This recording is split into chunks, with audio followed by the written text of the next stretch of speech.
As I see it, and I think that many of you will agree, the Iranian regime in its current form is a cancer. First and foremost, against its own people, but also against Israel, against Arab countries in the Middle East, against the West, and against the United States of America. This cancer was administered a healthy dose of chemotherapy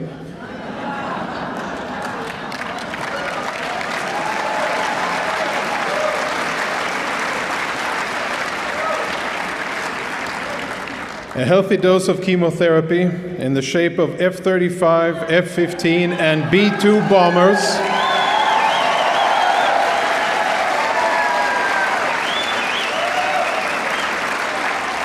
And those planes soared through the skies of Iran and struck military and regime targets at will. The Iranian nuclear weapons program has indeed suffered a significant blow, and only time will tell how long it will take the Iranians to recover and at what price. We don't know that yet. But just like any other cancer, one type of treatment usually doesn't do the job.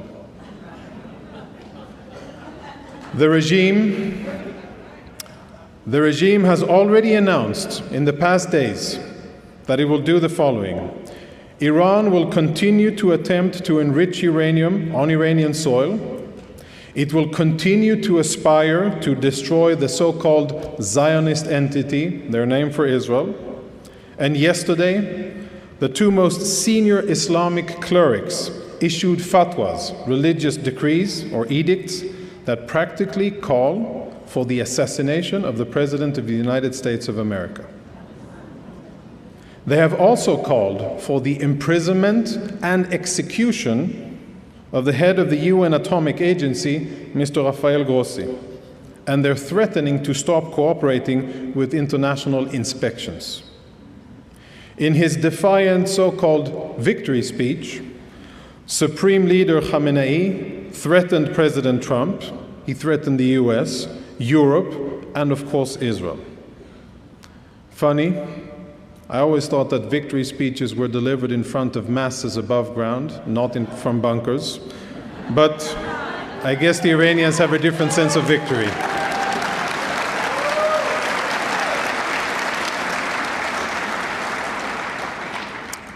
As long as this regime exists, we will not know peace in the Middle East.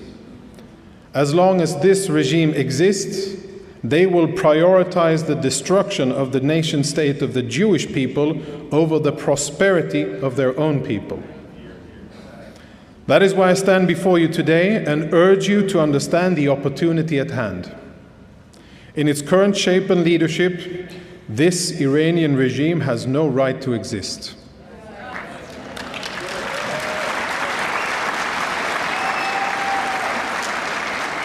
And if you want a future of peace and prosperity for all of God's children in the Middle East, I can think of no more consequential event than the demise of this regime. Now is not the time, as the pastor says, to rest on our laurels, but to remain firmly committed to lasting security and peace in the Middle East. I believe it is attainable. Sustained and severe pressure across the board must be applied to the Iranian regime until it changes its ways, ceases to aspire to obtain nuclear weapons, and commits to focusing its resources and energy on the Iranian people instead of on terrorism and violence. I think that's a very fair demand.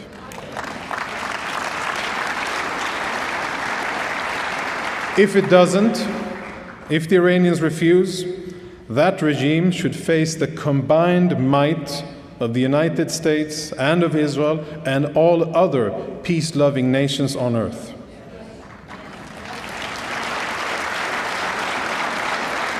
However,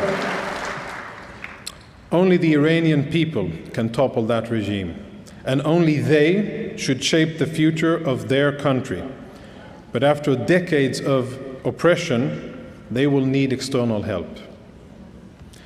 My friends, we all know that words have meaning and prayers matter.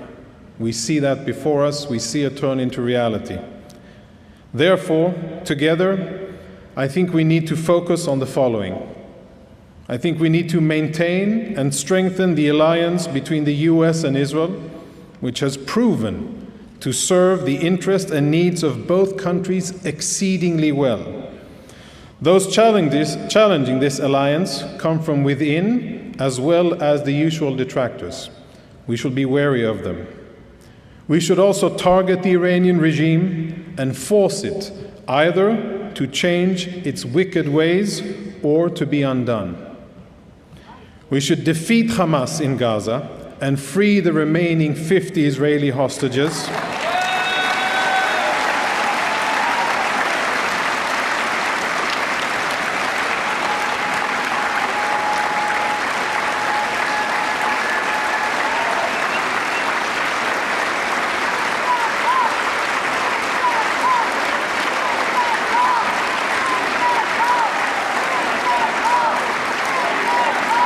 Indeed, bring them home, all of them. Indeed, we want to see them home, repatriated with their families, those that are alive for healing, surrounded by loved ones, and those that unfortunately were murdered to be brought to proper burial and for their family to have a tomb to cry on.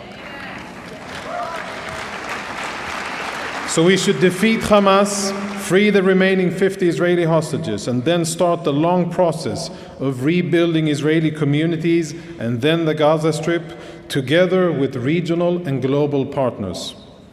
We should seek and bravely promote peace in the region between the descendants of Abraham, without allowing the Palestinians or their henchmen to derail it as they've done in the past.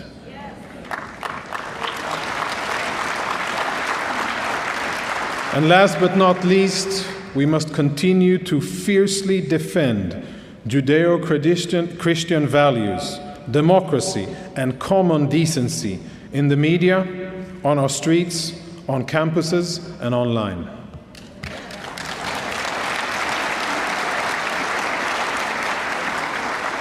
In closing, I hope to return here next year.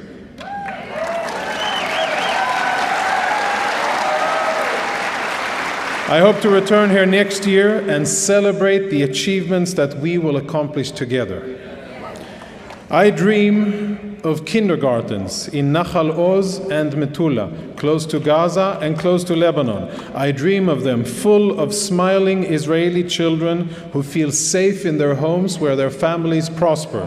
That's what I dream about.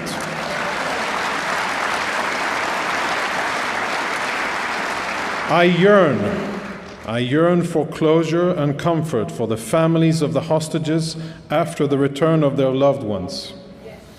I wish for all the Israeli soldiers to go back to training after having defeated Hamas and Palestinian terrorists successfully and decisively on the battlefield.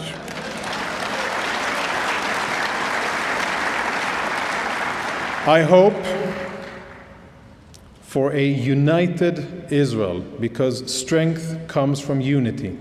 I hope for a united Israel that puts politics and sectarianism aside and focuses on building, creating, and strengthening our homeland. And I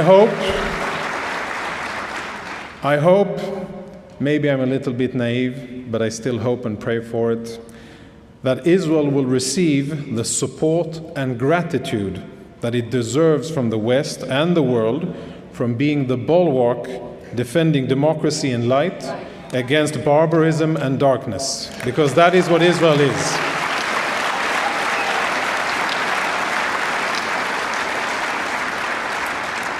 And seeing the tremendous achievements of CUFI so far, I believe we can do all of this and more, and I can't wait to see what will happen in this year. Thank you very much. Thank you.